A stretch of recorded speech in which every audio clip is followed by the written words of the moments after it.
കൊണ്ടോട്ടിയിലെയും പരിസര പ്രദേശങ്ങളിലെയും റോഡുകളുടെ തകർച്ചയും യാത്രാക്ലേശവും അതുമായി ബന്ധപ്പെട്ട പ്രശ്നങ്ങളുമൊക്കെ സോഷ്യൽ മീഡിയയിലൂടെ ജനസമക്ഷം എത്തിച്ച, ജനങ്ങൾക്കിടയിൽ ചർച്ചയാക്കിയ, അതിൽ പ്രതിഷേധിച്ച നാട്ടിലെ സാമൂഹ്യ പ്രവർത്തകരെയും സോഷ്യൽ മീഡിയ ആക്ടിവിസ്റ്റുകളെയും ഒക്കെ കേസെടുത്ത് നിയമ നടപടി സ്വീകരിച്ച് നിശബ്ദമാക്കി കളയും എന്നാണ് സ്ഥലം MLA-യും സ്ഥലം മുനിസിപ്പൽ ചെയർപേഴ്സണും അടക്കമുള്ള ആളുകൾ ഭീഷണിപ്പെടുത്തിക്കൊണ്ടിരിക്കുന്നത് കഴിഞ്ഞ ദിവസങ്ങളിലായിട്ട്. നിങ്ങളൊക്കെ മീഡിയയിൽ അത് കണ്ടു കാണും. നോക്കൂ, ജനപ്രതിനിധികളോട് എനിക്ക് പറയാനുള്ളത് എന്താണെന്നറിയോ?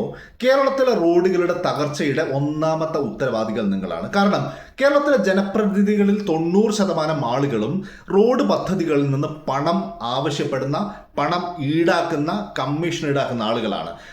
അനുവദിക്കപ്പെടുന്ന പണത്തിന്റെ സിംഹഭാഗവും നിങ്ങളുടെ പോക്കറ്റിലേക്കാണ് പോകുന്നതെന്ന് ഈ നാട്ടിലെ ജനങ്ങൾക്ക് നന്നായിട്ട് അറിയാം.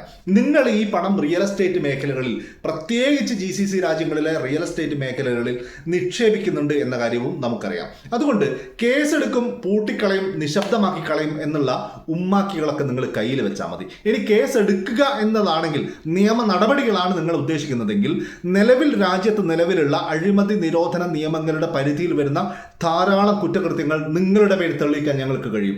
ഏതൊക്കെ കോൺട്രാക്ടർമാരിൽ നിന്ന് ഏതൊക്കെ ജനപ്രതിനിധികൾ കാശ് വാങ്ങിക്കുന്നുണ്ട്, കമ്മീഷൻ വാങ്ങിക്കുന്നുണ്ട് എന്നുള്ള കാര്യം, അതിൻ്റെ ഡാറ്റ ഞങ്ങളുടെ കയ്യിലുണ്ട്. അതുകൊണ്ട് കേസെടുത്ത് കളയാം, അല്ലെങ്കിൽ നിശബ്ദമാക്കി കളയാം എന്നൊന്നും നിങ്ങൾ വിചാരിക്കരുത്.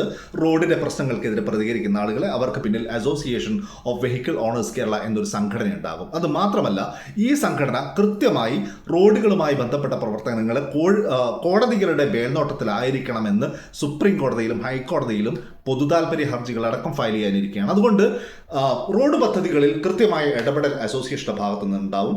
ജനങ്ങളോട് എനിക്ക് പറയാനുള്ളത്, നിങ്ങളുടെ നാട്ടിൽ ഇതേപോലെ റോഡുകൾക്ക് തകർച്ച ഉണ്ടെങ്കിൽ, ഏതെങ്കിലും രാഷ്ട്രീയ നേതാക്കളും ജനപ്രതിനിധികളുമൊക്കെ അഴിമതി നടത്തി എന്ന് തോന്നുന്നുണ്ടെങ്കിൽ, നിങ്ങൾ അസോസിയേഷൻ ഓഫ് വെഹിക്കിൾ ഓണേഴ്സ് കേരളയുടെ സ്റ്റേറ്റ് കമ്മിറ്റി ഓഫീസിൽ റിപ്പോർട്ട് ചെയ്യാനുള്ള സംവിധാനം ഞങ്ങൾ ഉണ്ടാക്കുന്നുണ്ട്. നിങ്ങൾ അവിടെ റിപ്പോർട്ട് ചെയ്യുക. പിന്നെ എന്നെ കേൾക്കുന്ന വാഹന ഉടമകളൊക്കെ ഈ സംഘടനയിൽ അംഗത്വമെടുക്കുക.